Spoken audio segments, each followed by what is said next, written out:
Injuries for the game. Kevin Givens will be out. Chris Conley will be out. Charvarius Ward will be out. Yetur out. Nick Bosa questionable. Debo questionable. Feliciano questionable. Mustafa questionable. And McCaffrey questionable. Go ahead. I know that the service for Rudy's daughter was today. How much representation from the 49ers was there, to your knowledge? No players or coaches could go, unfortunately. I know Lynch went out there. I don't know the exact number, but a number of our support staff. I know Austin, Pastor Earl. I got a FaceTime with Mooney yesterday. Lynch got to be at the service. I talked to him earlier today after it ended. It was a great service. He had a hell of a eulogy that he did, and he was very appreciative of everyone's support throughout all this. Feliciano being questionable mean that he could be activated before the game? He could, yeah. Probably not, but we still have some things to decide here in the next 24 hours, but it's kind of comparing to a lot of other spots. With Christian being questionable, is that a situation where you can't list him? You have to list him as questionable? Yeah, we'll take him off IR or whatever it is tomorrow, and then he'll be good to go. So unless something crazy happens on this plane ride, he should be good to go tomorrow once he gets off IR. Did he look like the old Christian in practice this week? Yep. Yeah, he had a good week.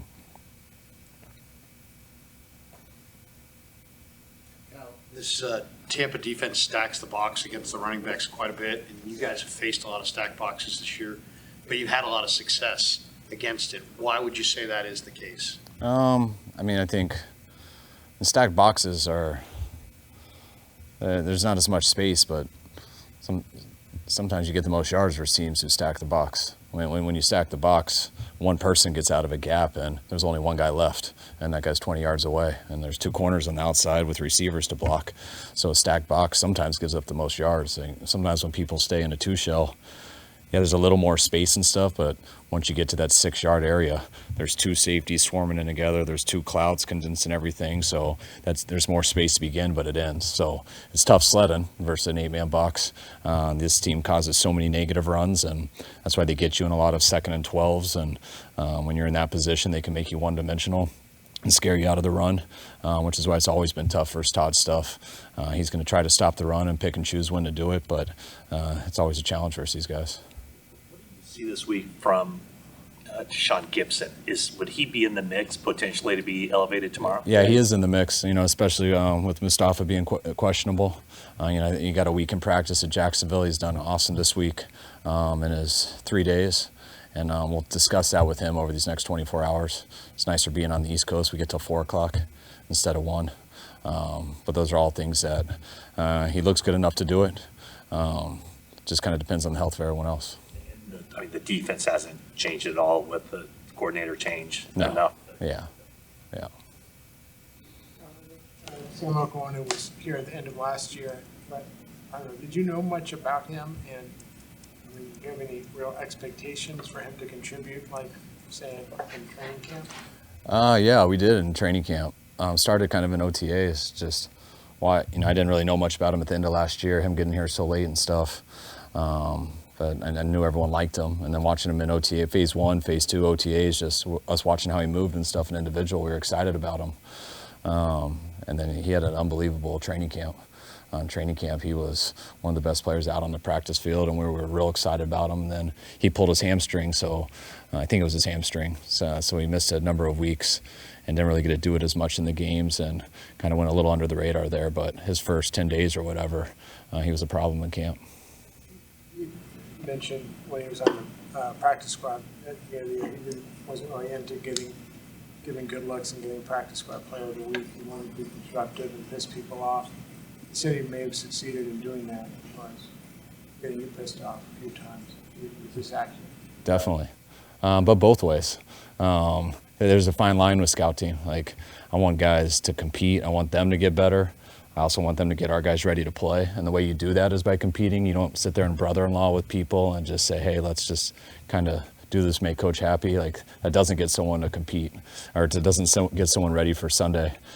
but also you can't just go wreak havoc every single play and do stuff that they're not going to see in the game just to get noticed. So there's a fine line with that, and he is such a violent guy, and you can't cut and stuff in practice. So, you know, when you have guys just teeing off on people and there's no threat to cut, that's one of the most unfair things in football, because you just got to stand up and take it.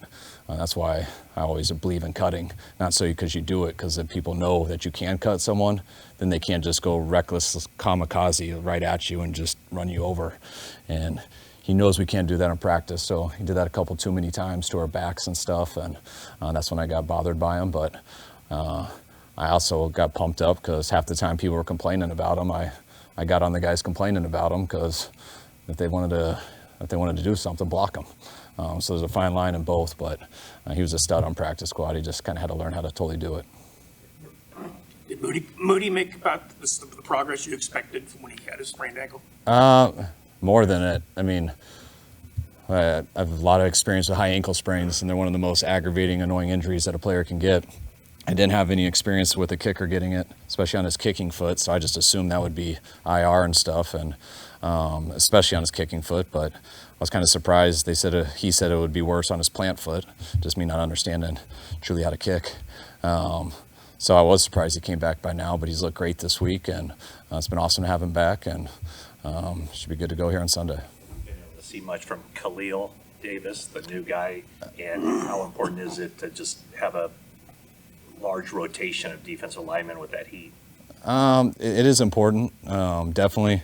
You know, with the heat especially, I think it's always important, just the style that we play. We like 8 guys up. We'd always like to get 9 guys up. You just can't always. And we've had guys banged up this year, you know, starting with Hargrave, losing for the year, you know, not having Kevin this week. Clea coming back late. It's going to really be tough with Khalil Davis and Clea Davis for me. But no, we need more depth just with the injuries, and the more the merrier, and we were pumped to be able to get him here, and he's fitting very well this week. Familiarity with Houston's coaching staff, something that helped get that across the finish line there at the last minute? I mean, I think that'd be more of a question for John. I don't totally think so. I mean, I know all 32 teams discuss any possibilities in every single player, and he was a possibility, and we look into everything, and, you know, I'm sure they floated that out to other teams too. But when you're getting a player that you don't know, and you have guys that do know him, that you trust, and also that scheme-wise you can see him do stuff, so you don't have to just imagine if he could do it. You can see him do it a little bit, and having guys like Malik and stuff on our own team who could vouch for him, that stuff made it a lot easier for us to pull the trigger. Was Bosa able to do this week, and are you at all concerned about him on Sunday? I am, to a degree. He wasn't able to do a lot. I mean, he definitely was extremely limited. Hoping he'll be all right, you know, but we'll see on Sunday. Going into the bye? No, just banged into somebody, got a little hip pointer, and just bothered him. I think it was real early in Wednesday's practice. All right, guys, thanks.